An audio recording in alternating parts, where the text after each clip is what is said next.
Olá, senhores! Olha só que legal! Esse é um momento que acontece, às vezes é diariamente, às vezes semanalmente. Nós gostamos de chamar de um momento da mente faixa preta. Esse momento da mente faixa preta é quando nós falamos sobre o que está acontecendo no mundo, como é que nós podemos contribuir para os nossos alunos. E dessa vez nós decidimos gravar e dividir esse conteúdo em primeira mão com os senhores. Eu estou muito bem acompanhado hoje. Tenho aqui comigo a professora Cavenati. Tudo bem, pessoal? Sou faixa preta quinto Dan, sou responsável pelas escolas tanto aqui de Brasília, lá de Florianópolis. Quero ajudar bastante vocês. Legal, temos aqui o Mr. Silva. Tudo bem, senhores? Sou faixa preta terceiro Dan, formado em Educação Física e responsável pela unidade do Sudoeste. E também completando o time, Mr. Haddad. Olá, senhores, tudo bem? Sou faixa preta segundo Dan, responsável pela unidade Lago Sul, aqui de Brasília. Então os senhores podem ver que o time hoje está reforçado e o que nós queremos falar é o seguinte: olha, se assim eu posso dizer, apenas para ilustrar, os senhores sabem que a maioria das famílias por aí vivem uma segunda pandemia e nós queremos dar o nome dessa pandemia, só para ilustrar, de inércia.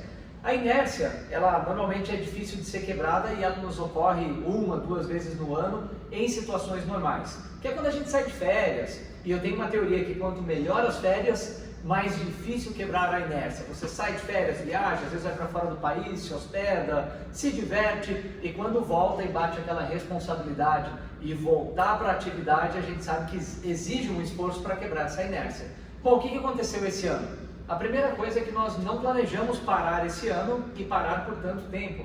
Nós tivemos que parar por uma questão de lockdown, de que nós tivemos que ficar em casa e isso foi se estendendo ao longo dos meses e quanto mais se estendeu, maior é o esforço agora para quebrar essa inércia.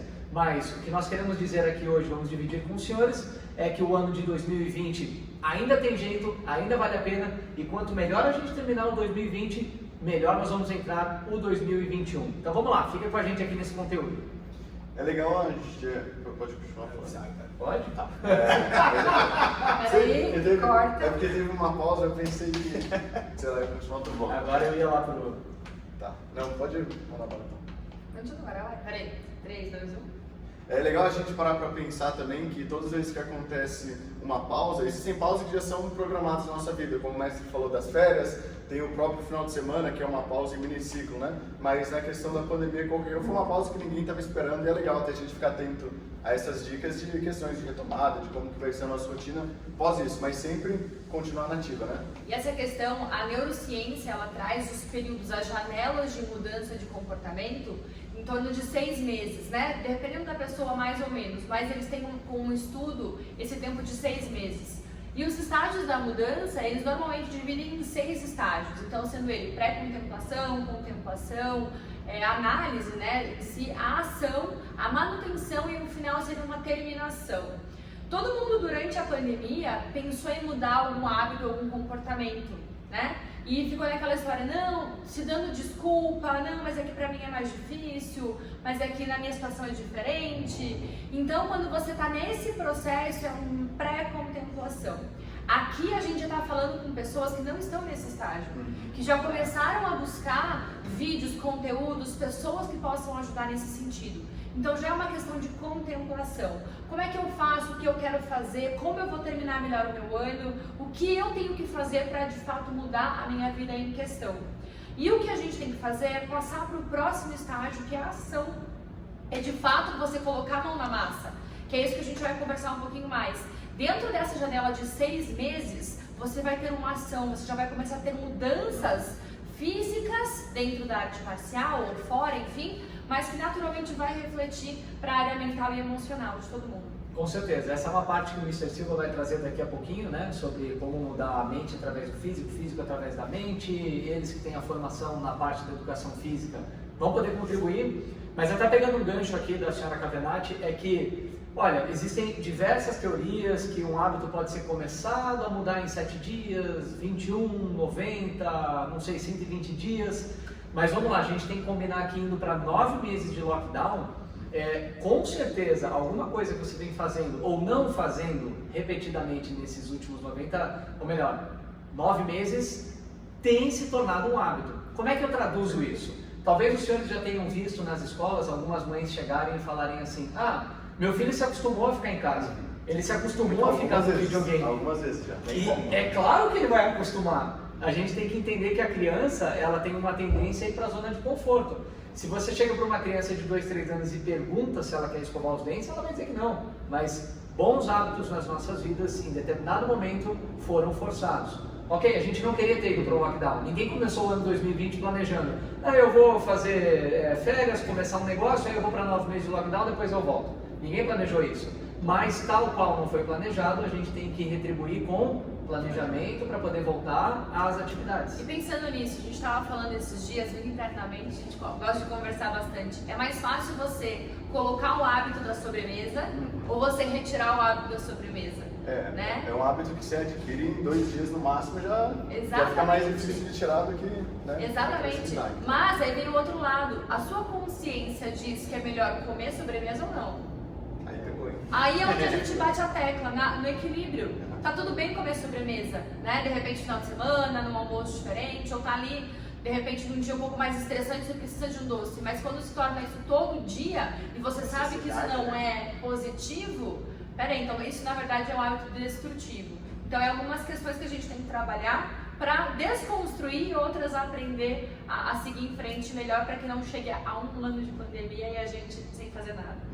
E um negócio muito comum que a gente tem escutado aqui dos pais com as crianças, meu filho se adaptou muito rápido no online, né? Mas ele não está rendendo, o rendimento dele caiu na escola. Eu comentei com uma mãe esses dias que é normal, porque eles perdem um pouco o compromisso, né? De ter o professor ali na frente deles, de colocar o uniforme, sentar na cadeira, prestar atenção. E em casa isso acabou se perdendo. Então essa questão de voltar para o compromisso é muito importante, ainda mais para as crianças. Mas para as crianças, o grande X da questão vai ser a reação dos pais, né? Se os pais estão naquele estágio da mudança, da ação, vai ser muito mais fácil as crianças seguirem o que os pais fazem, né? E não simplesmente, você não pode comer doce, mas o pai está comendo. Você precisa fazer exercício, mas o pai não faz. Então a gente está aqui, na verdade, o nosso papel tá tudo bem, e a gente pegar na mão e ajudar, porque no fim a gente pega um na mão do outro para a gente se ajudar. Então se a gente tem pessoas que a gente pode se mostrar vulnerável, que eu não preciso ser heroína 100% do tempo, fica muito mais fácil de eu de fato entrar num processo de manutenção e terminação dessa mudança, que é quando eu já sei o que eu quero, eu já sei, por exemplo, que eu amo arte marcial, entende? E eu sei que tá tudo bem se eu sair de férias e quando eu voltar, eu vou voltar a praticar. Entende? Tá tudo bem eu comer o doce, porque eu sei que quando eu voltar de férias, eu vou parar com esse hábito, porque não é algo que eu dependo dele para poder viver. Uma coisa interessante que nós temos falado muito, e também é um discurso muito presente com a senhora Cavenati, é que quando a gente fala assim, tá tudo bem, também significa que tá tudo bem começar devagar. Tá tudo bem, vamos dizer que lá em janeiro, talvez um pouquinho depois do carnaval, quando as pessoas começam a se mover, seu objetivo fosse correr meia maratona, como nós fizemos ano passado, né, em novembro. Mas vamos dizer que fosse o ano de pandemia, olha, eu não corri meia maratona, mas sozinho, eu e meu fone de ouvido, eu fiz 10 quilômetros. Tá ok. É muito melhor do que ficar parado, postergar, prorrogar, procrastinar. Então, às vezes, qualquer progresso é melhor do que nenhum progresso, desde que seja constante. Desde que seja sempre, né? E é interessante a gente perceber que a motivação ela faz parte do processo de desenvolvimento até o nosso objetivo. Mas a desmotivação também faz parte. Com certeza. A gente tende a olhar muito a desmotivação como se fosse algo puramente ruim, negativo. De fato, é complicado a gente acordar naquele dia frio para fazer alguma atividade física, sair do escuro do quarto, sair da inércia, né? Mas a desmotivação faz parte do processo, porque é aí que eu vou começar a trabalhar a disciplina. Então não é a desmotivação que a gente vai tirar, a gente vai implementar a disciplina no meio do nosso processo, né? Com certeza. Sempre é melhor do que muito, é aquela coisa. Às vezes, principalmente aluno que vai iniciar na arte marcial, eles estão muito empolgados, são vários símbolos novos, aí eles ficam ao longo de um mês inteiro vindo todo dia. Todo dia eles vêm, fazem aula, quebram madeira e tudo vídeo mais. no YouTube. Vídeo, posta e tudo. Aí passa 2, 3 meses, já vem uma vez por semana, uma semana não vem, vem 2 depois. Diferente de alunos que já estão há 5 anos na nossa escola e vêm 2 a 3 vezes por semana no máximo. Exatamente, é como se eles estivessem regando ali essa motivação deles, né? Mas não é que é muito, é sempre. E o nosso papel, na verdade, é mostrar isso para o aluno. Às vezes alguns pais falam, poxa, mas você não quer que meu filho venha sempre? né? Como se a gente não acreditasse. E a gente fala, é justamente porque eu quero que seu filho fique muito, que eu não quero que ele venha sempre agora. Exatamente. Né? É uma questão de visão a longo prazo. Mas aí vem a questão que eu sempre bato na tecla, são pessoas. Se você tem pessoas que você pode confiar ao seu redor, a gente nunca vai falar para um aluno não vir, entende? Se eu realmente não quero, é uma situação de longo prazo. Então isso também acontece com as pessoas que querem mudar alguma coisa. Elas começam de forma intensa, começa a ler todos os livros, escutar todos os podcasts e, enfim, satura e você já não quer mais, entende? Então tem que ser aos poucos, tá tudo bem aos poucos. Eu tenho algo que complementa esse pensamento, é que às vezes as pessoas, o clássico, eu vou começar a academia, né? Aí compra a melhor garrafinha d'água, a melhor tênis, 2 pares para poder revezar, a melhor roupa, tá tudo bem com isso, eu acho que é um dos caminhos. E aí começa indo todos os dias, às vezes até 2 treinos por dia, e depois começam aqueles diálogos internos. Eu fui ontem 2 vezes, então não vou hoje. Que hoje eu tenho aquela reunião, então eu faço o seguinte, eu não vou, daí eu tomo um shake para complementar. Uma negociação interna. Você começa a negociar internamente, exatamente. E tem um dos maiores atletas do mundo, que foi Muhammad Ali, boxeador, e ele sempre falava que ele não contava os abdominais dele, a série, até que começasse a doer. Então quando começava a doer, ele começava a abrir a contagem. E eu peguei isso para o meu dia a dia da seguinte maneira: quando começa a querer haver negociação na minha cabeça, e ninguém está blindado disso, isso acontece o tempo todo, acontece comigo, acontecia com o Muhammad Ali, com o Anderson Silva, mas quando começam essas negociações é que eu penso, eu estou no caminho. É só conseguir transpassar isso, na próxima esquina o resultado já está ali. E é a história que a gente conta na nossa cabeça também, né? Porque se a gente parar para pensar, todo dia vai ser o dia mais corrido da nossa vida. Então, sim. Se eu quiser uma desculpa para não fazer atividade física hoje, para não ler o livro hoje, eu vou conseguir alguma coisa. Principalmente agora que estamos voltando aqui do processo de lockdown e tudo mais, sempre vai ter uma desculpa para não fazer. Mas essa desculpa pode ser até um gap para que, poxa, apesar de qualquer coisa eu fiz, eu continuei, eu mantive minha disciplina e mais para frente a nossa cabeça vai ser a melhor beneficiada disso. Se a gente falar de atletas, como o mestre comentou, se a gente pegar uma frase muito impactante do Usain Bolt, ele fala, eu treino 4 anos para correr 9 segundos. Tem pessoas que praticam 2 meses, não vem resultado e já desistem. Então é aquilo que a gente está falando do sempre, né? Constância. E esse para mim acho que é o grande segredo, é a pessoa encontrar o equilíbrio do que ela consegue ser constante e não do que ela consegue fazer muito. E de algum jeito, e a gente quando quer encontra um jeito, fazer do retorno à atividade, fazer algo leve, fazer com que seja algo divertido, e olha, não se colocar pressão. Mestre, eu não me coloco pressão. Olha, às vezes só de você postar que você está indo, que você está no caminho, que você fez aula, que você está saindo da aula, que você suou na aula, você já está gerando uma pressão interna, um compromisso. Faz para você, divirta-se, desfrute. Não tem nada de errado fazer um postzinho ou outro, a gente até incentiva, a marca é a escola. Mas é que, de uma certa maneira, a gente não quer gerar a pressão, entende? Então, é que seja a coisa mais natural possível. E é muito engraçado quando os alunos começam, por exemplo, arte marcial, eles já querem um sanjambon, que é um chaco, eles já querem os equipamentos, eles já querem tudo e a gente fala... as insígnias, né? A gente fala, calma, começa com o seu uniforme branco, a sua faixa branca, foi assim que todo mundo começou e é uma questão de progresso. Muitos pais, levantam a mão pro céu e falam, que bom, é isso mesmo, para saber se meu filho quer. E justamente para a gente entender como a gente pode ajudar essa criança ou esse aluno, né? Porque também de nada adianta a pessoa começar com a melhor garrafinha, com o melhor tudo, com o melhor equipamento, deu um mês, acabou. Né? Então tem que ser aos poucos, tem que ser divertido o processo, você tem que desfrutar desse caminho. Porque também se nada adianta, também a gente tá com uma faixa preta na cintura e um fardo nas costas. E nesse momento da pandemia, acho que um negócio legal é a ressignificação do momento, né, da retomada. Você pegar, por exemplo, e retomar uma atividade física num pós-lockdown, isso vai ter um significado muito grande lá na frente, a hora que vem aquelas negociações. Vai lembrar, mas pô, hoje é feriado. Mas, pô, eu fui logo depois da pandemia. E que diferença faz um feriado na pandemia? Né? Então, eu acho que esse ressignificado vai ficar legal. Legal. Senhores, estamos aqui pelo relógio nos aproximando do final. Vou pedir para cada um, pode ser por ordem de graduação, deixar do menos graduado para o mais, que aí eu tenho mais tempo de formular, deixar um insight de alguma coisa que a pessoa que está assistindo esse vídeo possa fazer hoje para ter uma retomada da atividade. Um insight, olha, hoje você pode fazer isso. Terminou, fechou esse vídeo, o que essa pessoa pode fazer? Então, meu ponto de vista é o seguinte, todos nós temos vários objetivos macro, aquilo que a gente mais quer atingir. Isso em diversas áreas da vida, pode ser na área profissional, na área física, não sei, alguma coisa tem. Então acho que a primeira coisa que a gente tem que fazer é ter clareza onde a gente quer chegar.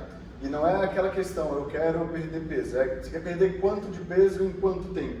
Se você parar para pensar, 3 gramas, perdeu peso, é o suficiente?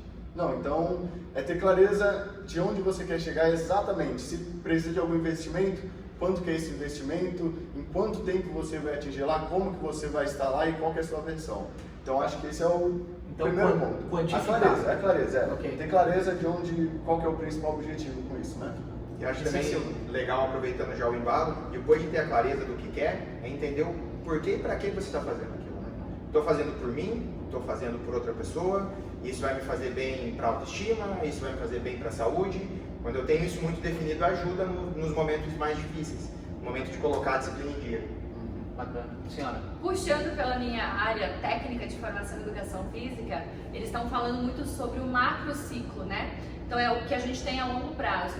A gente pode transformar isso em mesociclo e microciclo. E dentro do nosso microciclo, que seria o nosso dia a dia, são os nossos passos que a gente vai dar diariamente, o que eu quero e o que eu não quero fazer.